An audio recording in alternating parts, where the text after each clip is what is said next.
In this series, we're going to be taking a look at every single Hiya Exquisite basic figure in the Godzilla line. Every repaint, reissue, 2.0, whatever they put out, we're going to be taking a look at them all in release order. Let's get started. Apologies in advance, I am just now starting to catch a little cold. The cold hasn't hit me yet, but I can definitely feel it coming. So we're going to see what we can do with this video before illness hits me. What's going on, guys? Welcome back to another video review. This is Hiya Toys' first classic Toho Godzilla figure. I'm not going to beat around the bush here, guys. Hiya Toys knocked it out of the park on the first go. This figure was a long time coming, but holy shit, was it worth the wait. This is quite possibly the best Hiya Toys figure to date. Even at the time of this recording, I would still consider this at least in the top 3 of the Hiya figures. This is such an outstanding release from Hiya Toys. And this really ushers in a new era for the company because almost every figure we're going to be taking a look at from this point on could have been a Figure of the Year contender. Unfortunately, at least my copy isn't perfect. There's 2 kind of annoying areas, again, just on my copy. But even despite those flaws, which we will get into, this is one of the best figures in my collection. I love this gigantic, monumental piece of plastic. Now, in the last video, I shilled pretty damn hard on that Shimo figure, specifically the sculpt work. I was very impressed by what Hiya Toys accomplished with their Shimo, and I am equally impressed by what they have accomplished here with King Ghidorah. The sculpt work on this figure is so impressive. This figure looks like it's a screen-used prop that just walked right off your screen. Every scale on the body going down to the legs is individually sculpted, and they all have this really nice curl to them, like they're popping out a little bit. It's not just a skin texture, it's layers of scale work that's been sculpted onto the body. I mean, really, it's the overwhelming majority of the skin texture on this figure is just going to be this scale work. And they've applied it in a way where the scales all curve around the muscle definition all over the figure, as the size is scaled down. As we go down the legs, on the back, going down to the tails, every single piece of this figure is just covered with these excellently sculpted scales. The necks are also going to have a beautiful transition from the scales on the back of the necks going into this plating on the front. And then going down the plating when you get down to the body, they've actually added some floating neck pieces here just to really help transition that scale work onto the body. The wings have a very similar scale texture as it transitions into this very latex rubber texturing going on, which again just looks so authentic to how it appeared in the movie. The transition from this scale pattern into these hyper detailed skin textures on the heads is simply incredible. There's so much going on the top of the mouth, going into the smooth nose, into this bead-like texture going around the eyes, all transitioning up to the top of the head here, which has almost this fur-like texture going up to the horns. And in typical Hiya fashion, even the interior of the mouth is very nicely sculpted. It is a little smooth, although we have now moved into the era of them replicating practical effects, puppets, and suits. So some of this softer detailing on the interior of the mouth may or may not be suit accurate. Now, complementing this exceptional sculpt is a very impressive, although pretty basic, paint job. Everywhere except for the head and the feet is essentially just a uniform bronze color. Now, I can't actually tell if the bronze is just accenting all of the details in the sculpt, or if there is an extremely minor wash applied. But I really do think it's just the shine of the bronze application here that is letting everything pop. And it really does look good. This does not need a very sophisticated paint application, especially compared to the source material. The way the light catches the bronze shine gives so much more definition to this sculpt. Now, the few spots on this figure which is not just solid bronze are going to be the toes, which are going to actually have more of an almond color to them. Now, where the paintwork does get crazy are going to be on these heads. So unlike the rest of the figure, the heads absolutely do have a nice black wash applied, which really makes all this skin texture look so much better. than it already does. The inside of the mouth is going to have this nice velvet red coloring, also with a nice shiny red wash applied in there, just to help the interior of the mouth look a little extra wet and shiny. Now it is time to talk about these fucking eyes. Holy shit, guys. This figure was already impressive to look at, but these eyes are just simply remarkable. Now, speaking of the paint, one area that is unfortunate and a little questionable is what is going on these wings here. There's some kind of smearing going on. Maybe some of the paint got a little badly mixed. I'm not really sure what's going on here, and I haven't really heard a definitive answer on what this is yet. So if you bought this figure recently, say from US distribution like Big Bad Toy Store or whatnot, let me know if your wings have this issue, because I'd be very curious if that did get patched over later on. Okay, we're going to talk about articulation now, and I do apologize in advance. Try to bear with me here. This is a very large figure, and my camera is not that far away, so things might get a little finicky with how this is presented on screen. Now let's just get this out of the way. Yes, these wings are bendable. There is a wire here in this segment, a wire here in this segment, and a wire here in this segment. So you can, in fact, get these wings bent, and this material allows you to keep it bent. This is extremely impressive. Just like their other bendable figures, there is very little concern here, at least immediately, on breakage of the wire, and you can get some very impressive results from these wings. The only thing about the wires being in these three segments is that resetting the wing to more of a neutral stance can get a little finicky. You kind of have to bend one part and then one part sticks out or something like that.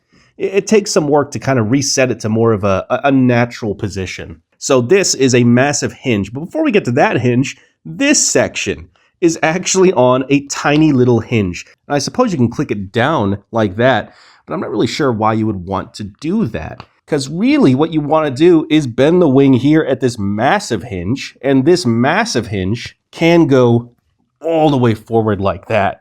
I suppose this smaller hinge would help you kind of curve the wing down and toward the body like that, so that is nice. And that big hinge goes back about that far, but again, because of this hinge, the wing kind of just droops forward. It's hard to get it really straightened out towards the back like that. These wings actually are on a pegged hinge. You can actually hinge them up, just like that. Moving on from the wings now, let's talk about these necks and heads. So just like Hiya normally does, these are all ball joints, and I gotta say, they've really started to figure out how to engineer ball joints on something like this. The range you can get from these necks is simply remarkable. So you can get the heads looking pretty far back. Just look at that. Ugh. You get them looking back like so, and then you can get the wing, sorry, not the wings, the necks looking down and curved down about that far. Now, as we've seen before, yes, the mouths are on very fat, smooth hinges. You can get them open just about 90 degrees. That's a very nice splay right there for the mouths. And the tongues, oopsie doodles. The tongues are also on hinges. However, mine really like to stick to the roof of the mouth. So you just have to kind of pry them down there. But they are on hinges. You can get them, in any position you want. They go flat against the bottom and flat against the top. Let's talk about the body now. The body is going to be on a ball joint. It's a little limited just due to how fat and big this design is. You can get him crunched forward about that far and straighten up about that much. You're not going to get much of a rocker from side to side, but you can get it slightly rotated. Again, not by much, but just enough to kind of get him looking off to the side there without overextending his necks. Now looking at the legs. So the thighs are on ball joints, and you can get them splayed out pretty far. A very impressive amount. They can go in towards the body like so, and they can rotate all the way around. The knees are pretty limited. They can only bend about that far, so you're not going to get much out of the knees in terms of a bend. And the feet are on ball joints, and what's impressive is they've actually gotten an extra cut here right between the ankle and the knee there. But what that's really going to let you do is it's going to help with the ankle tilt. These tails are so fucking long, it's crazy. Yes, these are on ball joints. Yes, these tails do move an extreme amount. Just look at that. Now, they are connected by this one piece. This is one solid piece here, and it doesn't actually move that much.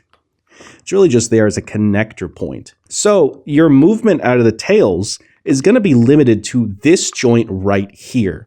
And they don't actually move up that much.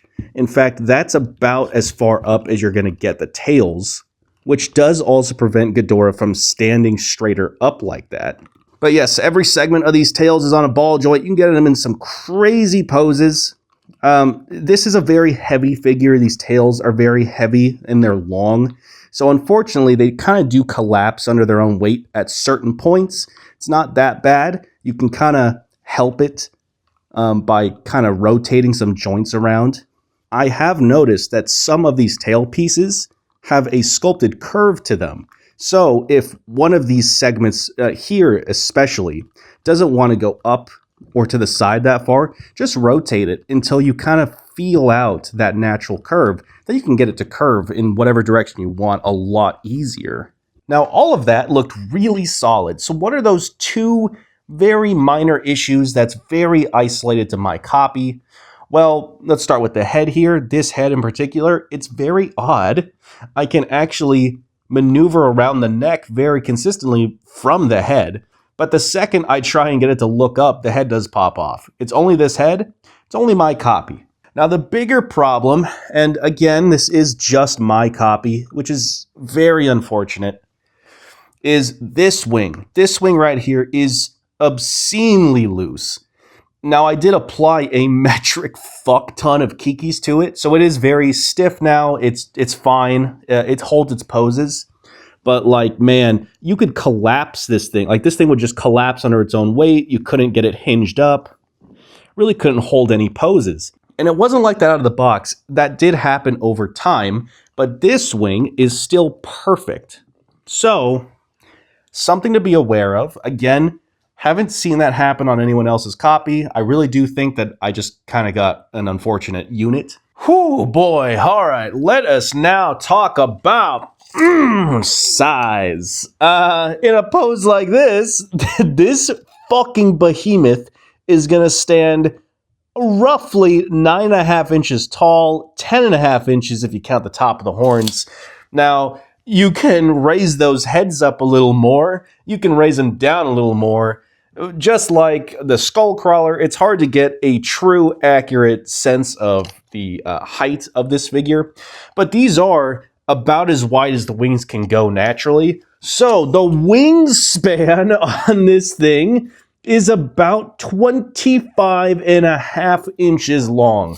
Holy fucking shit. This thing is an absolute monster. And I think we're just going to do the size comparisons next to it just like this. So, bringing in now, here is how this figure stands next to a standard Hiya Toys MonsterVerse Godzilla on the left and the smaller Godzilla 2014 there on the right. Just completely towers over a standard Godzilla figure. Here's how Ghidorah 91 will fare next to the recently reviewed Hiya Toys Shimo, as well as a Titanic Creations figure, Young Gary in this case. Here's how the Hiya Ghidorah looks next to a couple SH Monster Arts Godzilla figures. Here's how this figure compares next to a Bandai action figure Godzilla, as well as a Super 7 Super Kaiju Godzilla. Honestly, if either Super 7 or Bandai ever makes an articulated Godzillasaurus in that scale, this would look very nice. All right, I had to get a little creative on how I angle these next couple comparisons. This is both Hiya King Ghidorah figures side by side, and wow, it's so impressive that Hiya made another Ghidorah as large as their MonsterVerse one, but large only in raw size. The mass of this new Ghidorah is so much larger than the mass of the MonsterVerse Ghidorah. It's crazy how much more there is here for the same price. Here's how this figure looks next to the Super 7 Destroyer figure, which is just absolutely gigantic. Honestly, these two don't look that bad together. Almost as impressive as our next comparison. That's right, it's time to bring out the big guns. I'm bringing out the largest figure in my collection right now for this comparison. Here we go, here's the Hiya Toys King Ghidorah 1999 compared to... Doug. Oh yeah, here's your banana, by the way. Wrapping things up here now, guys. This is going to be very straightforward. This figure has been one of my favorite figures in my entire collection for, 8 months now? Maybe 9 months? I forget exactly when. I mean, just 2 years before this, guys. Look at where they were with Kong, GVK Kong. And now look at them. This really looks like the suit used in the movie walked off the damn screen and onto my table here. It's unbelievable what they achieved. It's also unbelievable what they achieved for the price that this is. This figure is 2 Hiya Godzilla figures. Just 2 of them. This is 2 skull crawlers. Let that sink in. Maybe that's an argument for the skull crawlers being a little overpriced. But my point being is that Hiya continues to deliver absolute bangers at an unbelievable price point. This thing is heavy too. This is a massive, heavy fucking figure. I have no notes. I have no complaints. Not really, anyway. Sure, gravity beams would have been nice to see on this, but it's just not needed. This figure is just immaculate, with or without them. And if they do reveal a 3rd version with gravity beams, that'll be an issue for that figure. It has no bearing on this figure right here before us. If you're looking for a King Ghidorah 1991, this is it. This is the one to get. This figure finally hit US distribution not that long ago, and you are not going to want to let this one slip by. Get it while you still can. It is that good. It really is. Just be aware of how large it is. This does demand a lot of shelf space. So yeah, that's really all I have to say on this. Till next time, guys. See you.